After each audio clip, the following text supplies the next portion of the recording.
최근에 방송에서 신지님 입모양 얘기가 많더라고요. 일반적으로 그런 개념의 특징들입니다. 신지님 빠르게 구강화 남면외과 진료를 받으셔야 할까요? 관절에 뭔가 안 좋은 힘이 작용을 하거나 호르몬적인 영향 이러한 것들로 인해서 관절이 녹아내리는 중이거든요. 신지님은 조금 빠르게 구강아간면외과 전문의를 찾아가셔가지고 정확한 진단을 받고 정확한 치료를 진행하시는 것을 추천드립니다.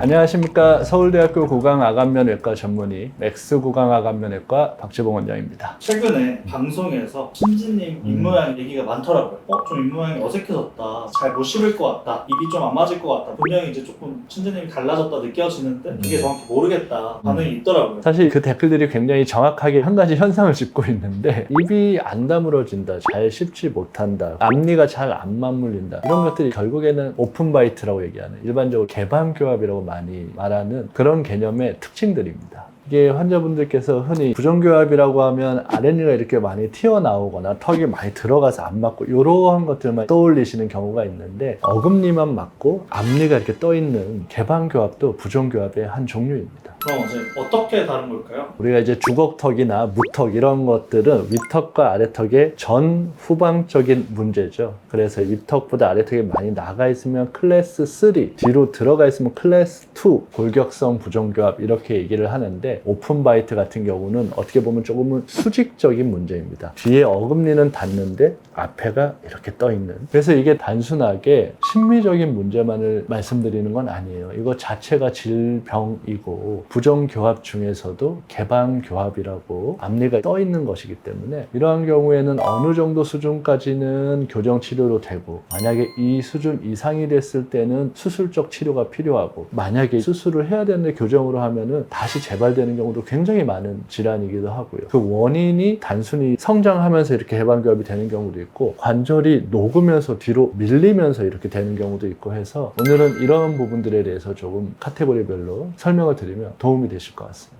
원장님, 개방교합이 정확히 뭔가요? 개방교합이라는 건 말 그대로 우리가 흔히 앞니가 이렇게 열려 있는 겁니다. 우리가 먹을 때 어금니로도 먹지만 앞니로도 씹어서 이제 끊어야 되잖아요. 그럼 이제 가위로 치면 앞쪽에 있는 가위가 작동을 안 하는, 여기까지만 되고 그런 상태예요. 그렇기 때문에 전반적인 외모적인 문제도 문제가 있지만, 기능적으로 앞니로 무언가를 끊어 먹을 수 없고 전체적인 저작 활동에 있어서 효율성을 굉장히 떨어뜨리는 안 좋은 현상이라고 볼 수 있습니다. 그래서 그런 식으로 지속될 경우에는 앞니로 못 끊어 먹는 것도 문제지만, 이 모든 힘들이 전체 치아에 골고루 분포가 돼야지 역학적으로 치아 28개를 오래 쓸 수가 있는데, 이게 어금니에만 주로 힘이 계속 가해지기 때문에 결국에 이 스트레스를 견디지 못해서 어금니가 부러지고 깨지고 발치를 하고 임플란트를 하게 되는, 장시간에 걸친 이러한 것들이 결국엔 개방교합이라는 부정교합에서 오는 경우가 많아서, 당장의 문제가 아니라 장기적인 삶에서의 문제를 해결하기 위해서라도 개방교합은 일찍 고치는 게 환자분께 유리합니다.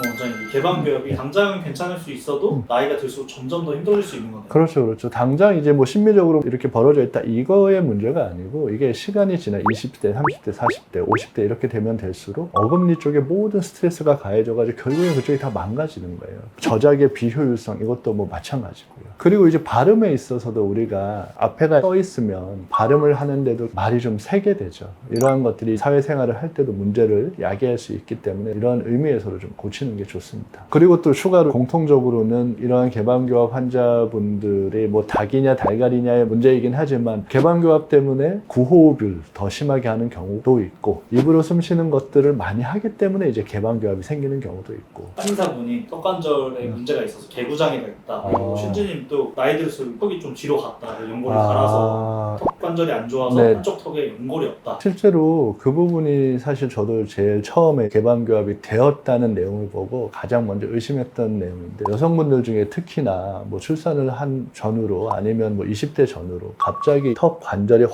녹아내리면서 특발성으로 과도 흡수가 진행되면서 턱이 뒤로 쫙 빠지면서, 그러면 어금니밖에 안 닿고 개방교합이 탁 생기는 경우가 있거든요. 이러한 질환이 실제로 있어요. 많아요. 특히나 이제 구강내과 같은 데서 턱관절이 갑자기 아프고 입이 막 벌어지고 나빠지고 개방교합이 생기고 이러한 환자분들이 많거든요. 그래서 이게 갑자기 이렇게 발생하고 개방교합이 생겨서 앞니로 못 씹고 이렇다면은 이거는 관절의 흡수와 관련된 것일 수 있겠다라고 저는 처음에 조금 걱정을 하긴 했습니다. 개방교합이라는 것을 치료하기 위해서 교정치과 의사와 구강암면외과 의사가 같이 고민을 하고 치료를 진행을 하게 되는데 그 양이 얼마 되지 않을 경우에는 당연히 교정치료로 이렇게 해서 닫을 수 있습니다. 근데 그 양이 너무 많아요. 너무 이렇게 많이 떨어져 있으면 시야 교정으로 이렇게 닫기가 굉장히 어렵고, 만약에 이렇게 개방교합을 닫아준다고 하더라도 이게 다시 재발이 되면서 결국엔 또 교정치료를 다시 해야 되는 경우가 있거든요. 그래서 이러한 개방교합이 생겼을 때 그 양이 어느 정도 되느냐, 그 원인이 무엇이냐에 따라서 치료하는 방식이 다양하게 바뀔 수가 있습니다. 그래서 그러한 개방교합을 해결을 하고 싶고, 정말 원인이 무엇인지 파악을 하고 싶고, 정확하게 분석과 진단을 통해서 해결을 하고 싶다 이러신 분들은 가까운 교정치과나 가까운 구강암면외과 전문의를 찾아서 CT를 찍어보고 관절의 상태도 보고, 그리고 교합의 상태도 총체적으로 함께 보아서 원인을 분석 후 수술 혹은 교정치료 계획을 세우는 게 중요할 것 같습니다. 원장님, 수술을 해야 하는지 교정을 해야 하는지 어떻게 정확하게 알 수 있을까요? 사실 그건 아직까지도 교정학회와 구강암면외과 학회와 협진을 하는 선생님들끼리도 정확하게 이거다라고 말하기 좀 어려운 경우가 있는데, 저 같은 경우에는 개방교합이 엣지,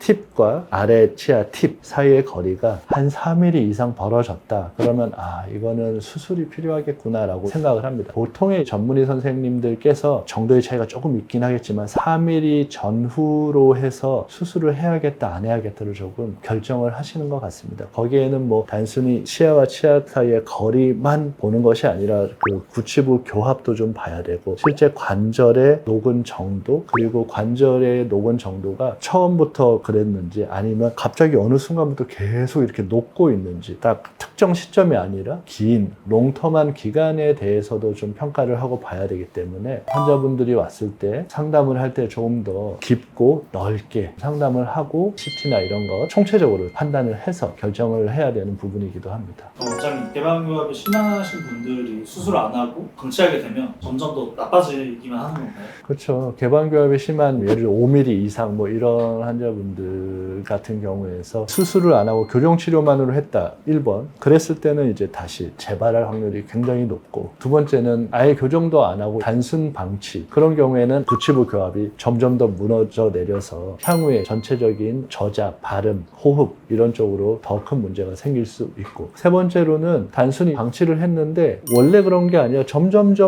더 벌어지는 경우가 있어요. 그러면 이제 관절에 문제가 있다는 거거든요. 그러면 바로 수술을 한다기보다는 그 관절을 안정화시키는 치료를 해줘야 됩니다. 구강내과나 구강외과에서 그 관절에 뭔가 안 좋은 힘이 작용을 하거나 호르몬적인 영향 뭐 이러한 것들로 인해서 관절이 녹아내리는 중이거든요. 이럴 때는 전문적인 분석을 통해서 더 이상 관절이 녹아내리지 않게 보존적으로 그거를 좀 멈춰주는 치료를 우선적으로 하는 게 매우 중요합니다. 신진님, 빠르게 구강암면외과 진료를 받으셔야 할까요? 아까 말씀드린 개방교합이 되고 여러 가지 특징들, 그리고 한쪽의 연골, 아마 디스크를 얘기하는 것 같은데, 그런 것들이 없어지면서 점점 뼈가 갈려나가고 있다, 통증이 있고 오픈바이트가 점점 생긴다, 이런 경우에는 신지님은 조금 빠르게 구강암면외과 전문의를 찾아가셔가지고 정확한 진단을 받고 정확한 치료를 진행하시는 것을 추천드립니다. 그럼 원장님, 교정 상담을 받았는데 수술을 권유받았다, 이런 분들이 좀 심각해질 것 같은데 어떻게 받아들여야 할까요? 사실 이제 교정치료만 갔다가 수술까지 얘기를 들으면